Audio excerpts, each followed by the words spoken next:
Hey guys, welcome back to my channel.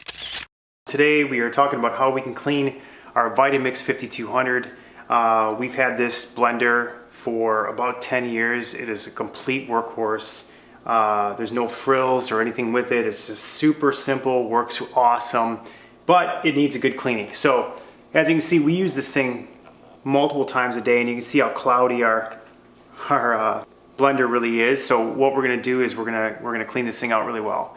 And so in order to do that, what we're gonna do is we're gonna use 1 liter of vinegar, which is just distilled white vinegar. We're gonna fill our sink with water, and we're basically gonna submerge this for about an hour.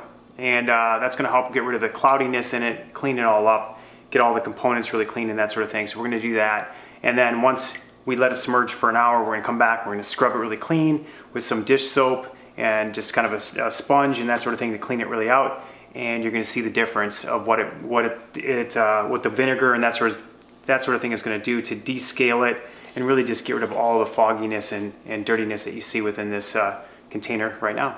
Okay, so step 1 is basically I unscrewed this bottom piece. It gets a lot of grime and stuff under it, so I unscrewed that. I'm going to stick that in my sink and my reservoir, and then basically be very careful. Super sharp. Obviously that's how it connects.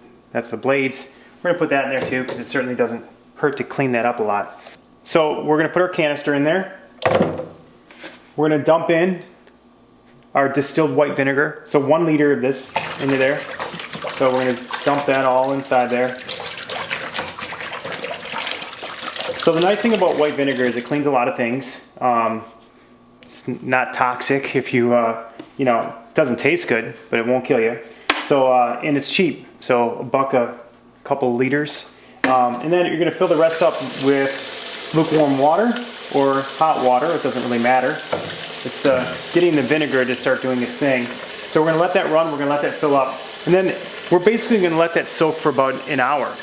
So it'll help break down that lime and that scale buildup that you see inside there from hard water and lime that comes to typical water. So at the end of the day, we're going to let that soak for about an hour, and then we'll come back, scrub it really clean, and we'll show you what the results are. 1 hour later!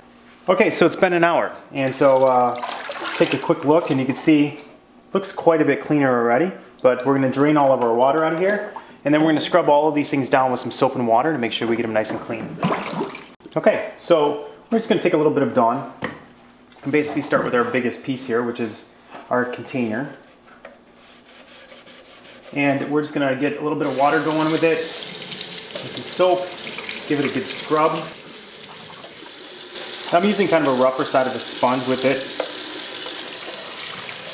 just to get it as clean as we can here. I'm gonna do the bottom too, because after a while, sometimes when you're making your smoothies and different things like that, you kind of get it, some of it goes down the side, or it doesn't really seal really properly on the bottom. You get a little bit in there, so I'm just gonna do that real quick.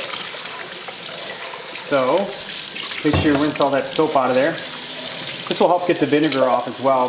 And you can see it's already much cleaner. I'm going to go through a few extra spots with some scrub.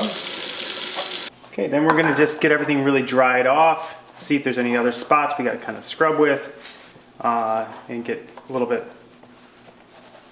bit more elbow grease on. But it looks really pretty good. Okay, so if yours is super cloudy, one thing that we noticed is that, yeah, it does help to soak it in vinegar for an hour and that sort of thing. It helps really loosen up that scale and that lime buildup. But good old baking soda on a sponge that's got a little bit of roughness to it. You don't want to make it too rough, or you're going to, basically scratch up all the surfaces and stuff out of it. But that always does the trick. So if you have you haven't cleaned it in a really long time, it's really cloudy, things like that, I would soak it first with vinegar in the water, leave it sit for an hour, let it all loosen up, and then I would use a little bit of baking soda, put some paste on there on a sponge, and really give it a good hard scrub to get the remaining fog out of it. But as you can see, much cleaner. I could do a little bit better jobs in the corner, but at the end of the day, for how foggy it was, it looks so much better than it was before. So I'm just going to carefully reassemble. So again, be careful of the blades, because last thing you want to do is really cut yourself. So, and it only goes in one way. So you'll see that there's some cutouts on the side, so there's only goes in one way. And then if you hold it in there by the top and you get that started, you'll be in good shape. Get that as tight as you can because you don't want it to leak when you're actually making your smoothies or whatever you're using it for. Ours is clearly used for smoothies. And you definitely can tell the difference of how much I took a lot of that scale and that lime off. I'll put a link in the description below. But of our Vitamix, again, this is a 10-year-old Vitamix. It works like a champ. It really does. Like, you might get a little sticker shock when you look at the price of the Vitamix. It's worth the penny, every penny. We've had ours for 10 years. It's going strong. You know, we've never had any issues with it. So give it a check and see if you like it. Put a link in the description below that. Thanks for subscribing, and we'll see you next time.